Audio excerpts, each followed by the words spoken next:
Hello, my beautiful, beautiful tribe. It's been a while since I've done a Facebook Live, and honestly, it's just mainly because there's been so much heaviness, I think, in the world, in my heart, personally, and just so many things going on that it was hard for me, I think, to get on here and talk to you in this way. But today, I wanted to discuss freedom. And this theme of freedom has been something that has been a part of my journey forever. There's so many, I don't even really want to get into all the layers that freedom have come up for me in my ethnicity, in my sex, in my, like in my conditioning, in my programming, like who I'm supposed to be, who people think I need to be, like all of those things, right? And so this topic for us here in this space is, what does it mean to truly be free?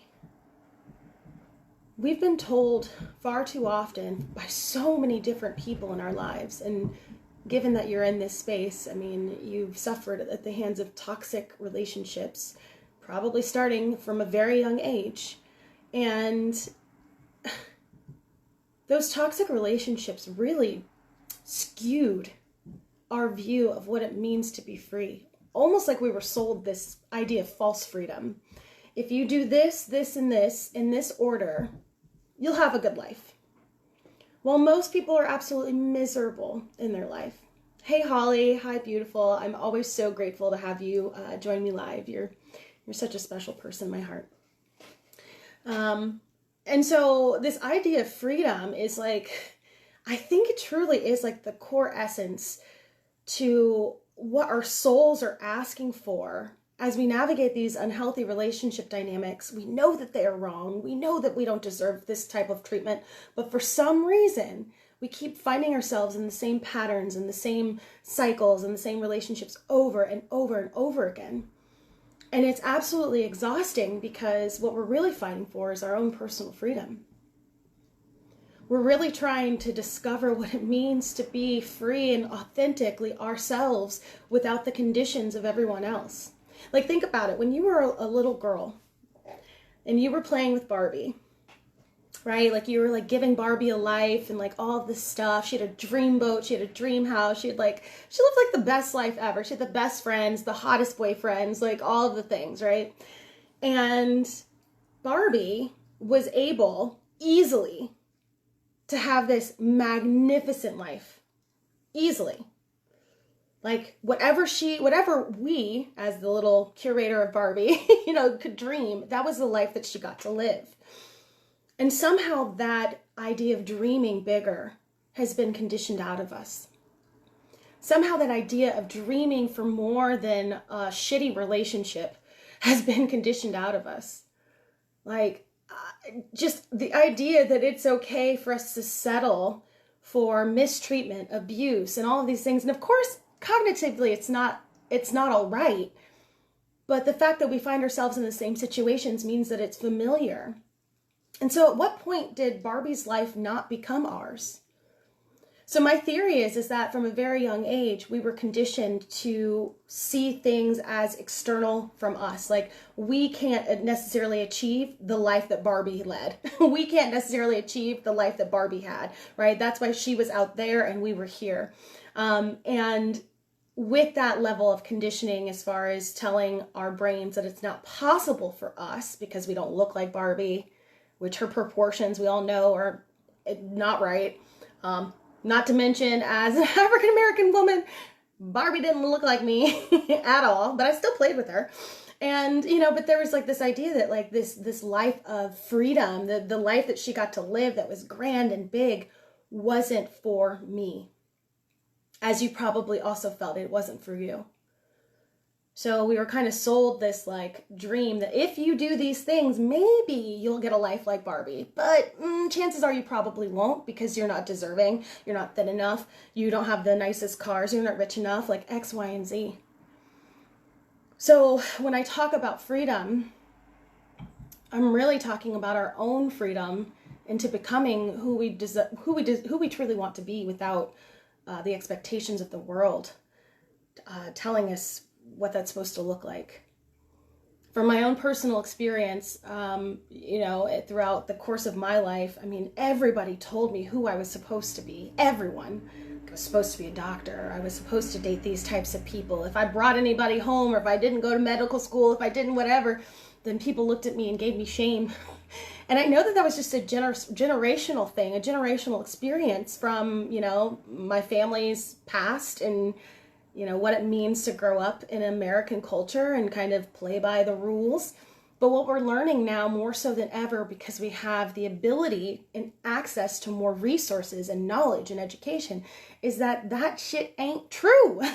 We get to choose our lives. We get to be the one who decides whether or not we are going to continue to be a part of a society or a system that suppresses us, that tells us that we don't deserve the things of our heart. I'm here to tell you and to remind you that if it is placed in your heart, then God probably placed it there. I remember I had this roommate, and she was so bummed that she couldn't find a good partner. And to the point where she was like, maybe God doesn't want me to have a healthy relationship. Maybe I'm just not supposed to be in relationship. And I'm like, I really don't think that God would put that in your heart, that desire in your heart, just to tell you that you can't have it. And a lot of times we believe this, and then we end up in relationships that reinforce that belief. So with narcissistic partners, the reason why you attract them is because you believe at some level, at some core part of yourself, that you deserve a person who takes advantage of you, like, you give everything to, who doesn't necessarily hold your feelings in care, and all of these, all the different aspects of a narcissist. And at some core part of you actually believes that treatment is normal, that that's okay. And what happens is that because you believe that, and then you experience that in your reality, it gets solidified. It gets deeply embedded in your subconscious, in your psyche. And so now what happens is that you have this neural pathway that says, I'm only allowed to date men that treat me like this. So even when you experience a man or a woman who is healthy and kind and generous and thoughtful and actually nurturing of your own feelings, and maybe even makes you feel a little bit more free, like to be who you are, you might get really scared and really nervous and put yourself back in a box because you're like, I don't deserve that. I'm not worthy of that. I can't handle that. And then you self-sabotage. So this is what I mean about freedom, guys. Like, freedom truly is in the mind. It truly is in the mind. Obviously, there's like a whole another layer of things going on in the world right now with this pandemic and all the conspiracy theories, and then obviously the news that have happened, that continues to happen in the Black community, about people being blatantly murdered. And you wonder, it's like, are any of us able to find freedom? Like, is it even possible? And,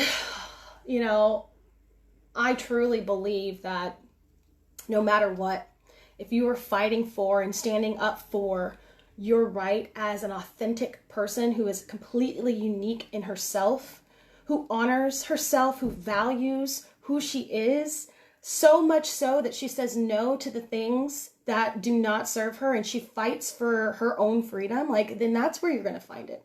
That's where you're really going to find what it means to live a freer life, free from conditioning, free from everyone telling you who you're supposed to be, how you're supposed to worship, who you're supposed to love, the whole gamut. And your brain, because you have a lot of generational trauma and generational cycles of believing in a certain way, is going to try to convince you that this is not real, that you're wrong, to try to live life in a different way. And so what I ask of you is just stay a part of communities that are having conversations about this. Like, surround yourself with people who are talking about the conditioning of our brains, and like the cool thing is our brain is neuroplastic, so that means that we can change these neural pathways. But it takes effort, it takes work, it takes consistency and repetition. It takes a community of people. You can't just like read one post one day and hope that all of a sudden your brain's gonna like, oh yeah, I'm gonna start believing that. Like, it never works that way. That's why typically we end up going through these cycles for years before we finally break free. And you here, my dear sisters, are here because you are trying to break those generational curses. The most amazing thing about social media is that it has created platforms like this for you and I to have these conversations on a global scale and talk about what it means to be in healthy relationships for a lifetime and how do we fight and break this cycle. It is so imperative that we have these conversations and that we have the tools and the resources and the support in order to nurture the growth and evolution of our brains, of our neural pathways. So you guys, as you may have seen a couple posts of mine, I am going to open up a membership site, and it's going to start in June. And I'm really excited about it because in that space, unlike this space, it's going to be truly for those people who want the resources and who want to actually work and have a safe space to do that work. And if you're interested, please comment below. I'll give you a little bit of information. All of June is going to be like a 60% discount for the entire month. And so if this is something that's on your heart, that you want a space to work, to heal, to learn how to be more authentically yourself, to learn what it means to be free from the patterns and the conditions of unhealthy and toxic relationships, of generational trauma.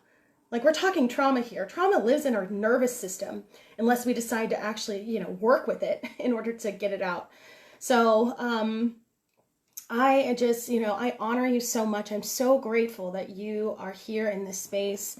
And I just hope that we can continue these conversations about freedom and what it means to be free and how to live a life that is free from the conditions of society and societal norms and what the expectations of everyone else, including ourselves. So much love. Talk soon.